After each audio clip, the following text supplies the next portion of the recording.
What's up, everyone? Mark Lobliner, TigerFitness.com, CEO, MTS Nutrition, the weekly Q&A. Click on the link down below. Ask any question you want answered. The questions you like, upvote them. More chance of me answering them.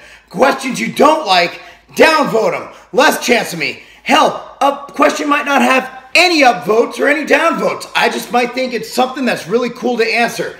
3 questions are chosen. I answer them each week, preferably on a Wednesday. I usually make it on Wednesdays. And you also get a $50 gift card for your question being answered. All questions I will get to sooner or later. So, without further ado, let's rock and roll. Let me clear my throat. Ready to go. Okay, from AlphaRansom. I see a lot of different opinions and studies regarding best protein for lean mass building. Do you recommend a protein blend, whey isolate, micellar, casein, milk protein, and or egg protein, or pure whey isolate for best results? My opinion on this, Mr. AlphaRansom, is the best protein is actually a blend of whey concentrate and whey isolate. Whey concentrate keeps the whey protein intact, better than a whey isolate. Whey isolate is more highly processed to remove the lactose, the fat, and the carbohydrate. And while this will remove a lot of the carbohydrate and the fat, getting it down to nearly zero, not quite zero, but very close to zero, what it does is it also strips the whey protein of beneficial things, like its immune factors and its growth factors. My preference is to have a good 80% whey concentrate combined with a 90% whey isolate. Why? That keeps the carbs and fats down. So for my MTS Nutrition Whey, I have 25 grams of protein, and with that, I have usually, and most depends on the flavor, around 3 grams of carbs and around 2 grams of fat. Those are naturally occurring. You might ask, well, what about cholesterol? The cholesterol found in whey protein, like MTS Nutrition Whey, is naturally occurring, and there is no scientific link, I did a video on this, between dietary cholesterol and blood cholesterol. So don't worry about getting cholesterol from MTS Whey. That's not an issue. The sodium in there, again, a lot of people, in my opinion, if you've watched my stuff, are actually not getting in enough sodium, especially if they eat clean and healthy, like a lot of you people do. So my opinion is whey protein is the best for anything. Why? Has the highest biological value. While a protein like egg is 100 biological value, which means your body uses more of it, caseinate is around 80, even lower. Whey protein is actually between 107 and 150. By far the highest biological value. I see no need, other than eating meat and other forms of protein, or if you're a vegan, tofu, soy, whatever. If you're a vegan, you're not drinking whey anyway, so I take that back. But other than your other various forms of protein found in your diet, if you're buying a supplemental protein powder, I see no need to buy anything other than whey protein like MTS Whey. I'd come out with a caseinate, I'd come out with an egg protein, I'd come out with a blend.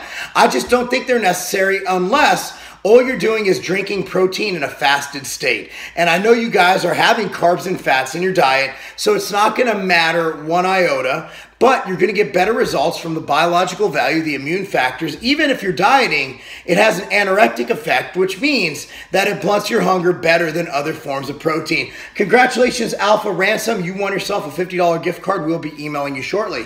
From Justin Anthony Davis. My job is physically demanding. How should I approach training? My ultimate goal is to put on some size. I work a 10-hour job at a warehouse that requires constant moving and lifting. How do I get the most results in the gym but still prevent injury? Changing my split? Thank you, man.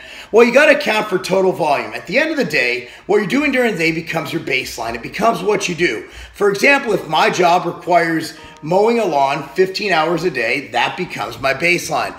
But you have to account for that when you train. You're probably not going to be as energetic or ready to rock as someone who sits on their butt all day in a cubicle. The benefits are your hips and everything else will be in better shape because you're not sitting at a desk all day. So while you have an active job, there are some issues. So you need to account for total volume.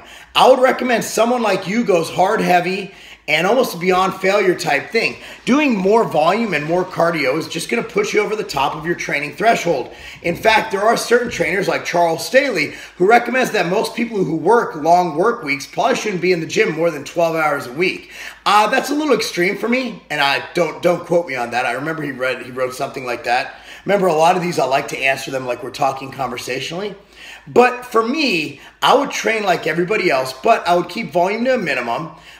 Whereas instead of doing 12 to 20 sets for large body parts and 6 to 9 sets for small, I'd probably do 6 to 12 sets for larger body parts and 3 to 4 sets for small. I would still maintain the same split and just be cognizant on leg day. Let's say if you're walking around a warehouse all the next day, you have to perform. Be cognizant not to go too far with your training where you can't perform at work, because at the end of the day, the gym's not going to pay your bills, and you need adequate nutrition. Okay, at the end of the day, I think for someone like you need to focus on recovery, and that's where for a lot of people, I don't think post-workout nutrition is highly necessary.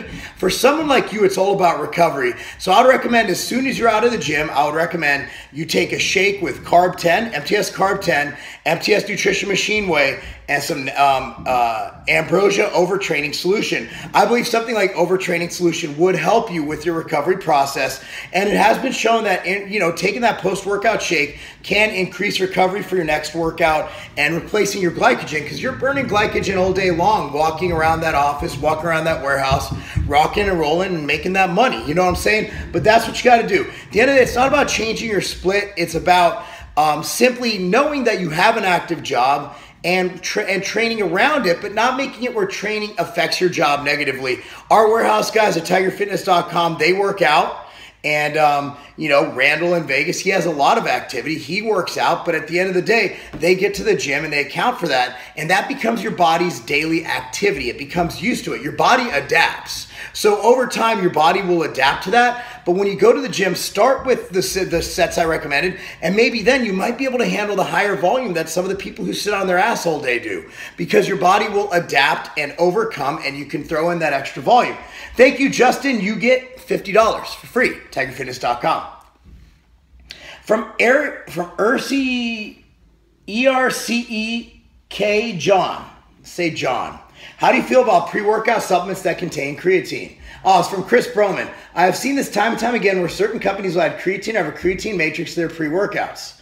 I'm trying to cut and have switched to a non-creatine pre-workout and keep my goal is to lose fat and gain more muscle mass. What are your thoughts on that? Am I cutting myself short and I'm missing out on gaining some more muscle by not using basically, should you use creatine when cutting? See, the thing is creatine needed in pre-workout? No, creatine can be taken anytime during the day and have its effect. Creatine is not an acute supplement where it works immediately. Creatine is built up over time, hence why you have that loading phase where it takes about 21 days to fully saturate your muscles. Pre-workout is great because people remember to take it. If it's in their pre-workout, they're going to get it in. It's one of the most important muscle building supplements. Chris, not only is creatine implicated in fat loss and muscle gain, it also has no calories. Creatine will not do anything except for help you lose more fat. The fact that you're cutting creatine out is silly. What I recommend you do is get MTS Nutrition Clash right there. Get that. It has a full 5-gram serving of Creapure creatine monohydrate. Creapure is the most studied form of creatine. It's also the patented German creatine found. So you're not getting cheap Chinese substitutes for pure creatine monohydrate. German creatine monohydrate, micronized and everything. It will not cause water retention beyond what creatine is supposed to do. What creatine does, it causes intracellular water gain. Retention, which means that your body's going to hold on to, your muscle cells will hydrate more. What's good about that? Well, your muscle cells comprise mainly of liquid, of water.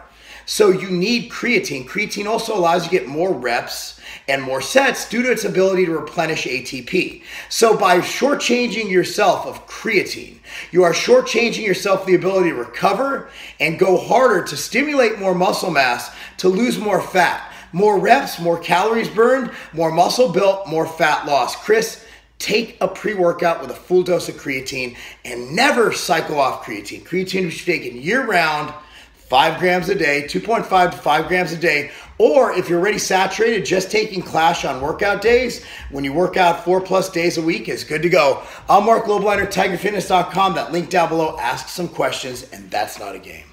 Like this video, subscribe to this channel, and click on the link in the description box below to sign up for the Tiger Fitness newsletter. Within a week of publishing this video, we will give out a $50 gift card to TigerFitness.com to one lucky person who does all of these steps.